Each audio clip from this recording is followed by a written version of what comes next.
और आज का जो टॉपिक है वो है बीएनएसएस, भारतीय नागरिक सुरक्षा संहिता 2023, जो पहले सीआरपीसी था लेकिन अब चेंज होके वो हो चुका है बीएनएसएस। चलिए, तो कोर्ट किस तरीके से काम करता है, पुलिस किस तरीके से काम करती है, जमानती अपराध कौन से होते हैं, जमानती अपराध कौन से होते हैं और जमानत कैसे होगी, मतलब कोर्ट की पूरी प्रक्रिया, पुलिस वगैरह, इन सारी चीजों के बारे में हमको बीएनएसएस बताती है। तो टोटल इसके अंदर 531 धाराएं हैं, 39 चैप्टर है। चैप्टर 1 के अंदर 5 धाराएं हैं। धारा 1 को अगर हम देखेंगे तो हमें ये भी समझ जाना चाहिए कि धारा 1 के अंदर ए बी सी 3 चीजें हैं। पहले 1 को समझते हैं। धारा 1 के अंदर जो ए है वो ये कहता है, इसका पूरा नाम भारतीय नागरिक सुरक्षा संहिता 2023। चलिए, ए समझ में आ गया। अब चलते बी पर।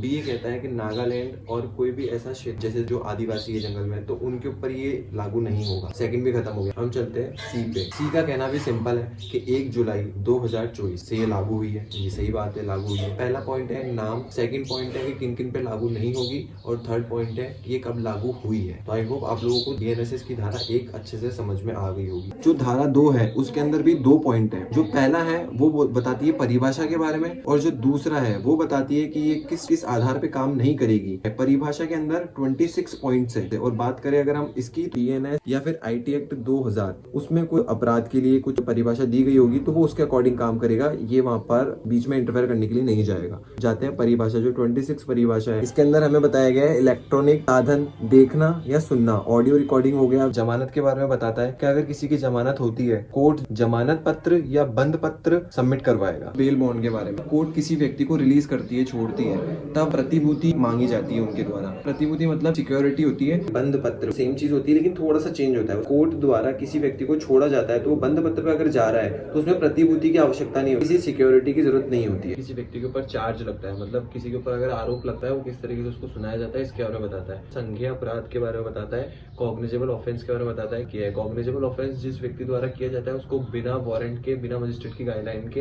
पुलिस गिरफ्तार कर लेती है। इंक्वायरी और इन्वेस्टिगेशन, लेकिन इनमें थोड़ा सा डिफरेंस है। वो ये है कि जो जांच है, जो इंक्वायरी है, वो मजिस्ट्रेट द्वारा करवाई जाती है। अन्वेषण, जो इन्वेस्टिगेशन होती है, वो पुलिस द्वारा की जाती है। न्यायिक कार्रवाई, जुडिशियल प्रोसीडिंग, कोर्ट में कोई भी कार्रवाई होगी तो उससे पहले उस पेपर के ऊपर बहुत कमिश्नर से उस पे एफिडेविट लगेगा, मतलब उस पे सील लगेगी, उस पे साइन होंगे उस स्थानीय अधिकारी का। अपने अपने न्यायालय के अपने अपने थाने होते हैं, और ये जरूरी नहीं है कि एक न्यायालय का एक ही थाना हो, 2 थाने भी हो सकते हैं एक न्यायालय के। NI1, NI2, NI3। और स्पेशल अगर कोई कोर्ट होगा जैसे कि पॉक्सो 1, पॉक्सो 2, SC/ST। असंज्ञेय अपराध वो होते हैं जो नॉन कॉग्निजेबल ऑफेंस होते हैं, जिसके अंदर पुलिस बिना वारंट के अरेस्ट नहीं कर सकती, बिना मजिस्ट्रेट की पावर के आप लोगों को अरेस्ट नहीं कर सकती, उसको बोलते हैं असंज्ञेय अपराध। थाने का कोई भी भार साधक अधिकारी, SO या SHO, वो भार साधक अधिकारी होता है किसी थाने का, लेकिन अगर उनकी अनुपस्थिति के अंदर वहां पर नहीं है तो उसके बाद में उस थाने का मेन इंचार्ज कौन होगा? SHO और SO के नीचे वाली पंक्ति से, ठीक नीचे वाली पंक्ति से, और कांस्टेबल से ऊपर वाली पंक्ति पर, जैसे कि आयु हो गया, हेड कांस्टेबल हो गया, तो वो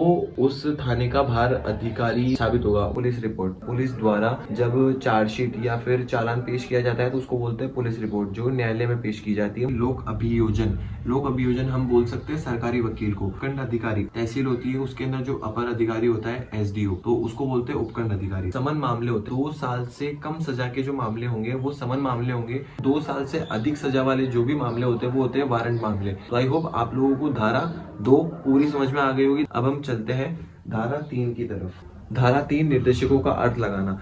धारा 3 के अंदर उपधाराएं 2 है। पहली जो है उसको हम देख लेते हैं। पहला का ये कहना है कि भाई जहाँ पे भी संहिता के अंदर, कानून के अंदर मजिस्ट्रेट जहाँ पे नाम आता है तो ये अर्थ लगाना है कि प्रथम वर्ग मजिस्ट्रेट, सेकंड वर्ग मजिस्ट्रेट। अब चलते हैं हम धारा 3 की उपधारा 2 पर। तो 2 के अंदर ये कहना है कि कार्य के हिसाब से मजिस्ट्रेट का अर्थ लगाया जाएगा। जैसे कि एडमिनिस्ट्रेशन का कोई कार्य है तो एडमिनिस्ट्रेशन मजिस्ट्रेट द्वारा वह कार्य देखा जाएगा, और अगर वह कार्यपालिका का कोई कार्य है तो कार्यपालिका मजिस्ट्रेट द्वारा वह कार्य देखा जाएगा। तो इसके सेकंड के अंदर भी 2 पॉइंट और है, कै और ख। तो कै को हम देख लेते हैं। तो कै का ये कहना है कि ऐसा कोई कार्य हो रहा है जिसके अंदर जांच, अन्वेषण, दंड, अभिरक्षा से रिलेटेड कोई कार्य है, तो वह जुडिशियल फर्स्ट क्लास और जुडिशियल सेकंड क्लास द्वारा, मजिस्ट्रेट द्वारा ये कार्य देखा जाएगा। बात करें अगर हम ख की, तो ख का ये कहना है कि कार्यपालिका के मजिस्ट्रेट द्वारा कोई ऐसा कार्य देखा जा रहा है जिसके अंदर लाइसेंस बनाना हुआ या फिर लाइसेंस को निलंबित करना हुआ, तो उससे ये अर्थ लगाया जाएगा कि भाई कार्यपालिका मजिस्ट्रेट मतलब जुडिशियल मजिस्ट्रेट वर्ग 1 और वर्ग 2। आई होप आप लोगों को धारा 3 अच्छे से समझ में आ गई होगी। अब हम चलते हैं धारा 4 की तरफ। धारा 4 भारतीय नागरिक सुरक्षा संहिता 2023 में अन्य विधियों के अपराध के विचारण के बारे में बताती है कि इसके अंदर 2 उपधाराएं हैं। धारा 4 की उपधारा 1 का ये कहना है जहाँ पर भी BNSS के अधीन कोई अपराध किया गया है और उस अपराध से उसका कोई भी ट्रायल होगा, इंक्वायरी होगी, उसकी जांच होगी, तो वो सब सारी चीजें जो होगी वो BNSS के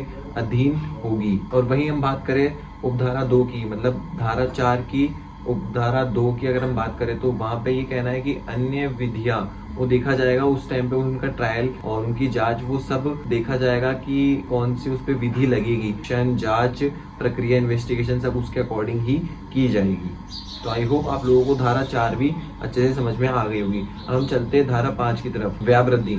इस धारा का सिर्फ छोटा सा मतलब ये है, इस संहिता के बाद में अगर कोई संहिता आती है बाद में इन फ्यूचर कभी भी, तो ये उसको आने से रोक नहीं सकती है या फिर उसके रूल्स को ये ब्रेक डाउन नहीं करेगी। तो आई होप आप लोगों को अध्याय 1 पूरा अच्छे से समझ में आ गया हो।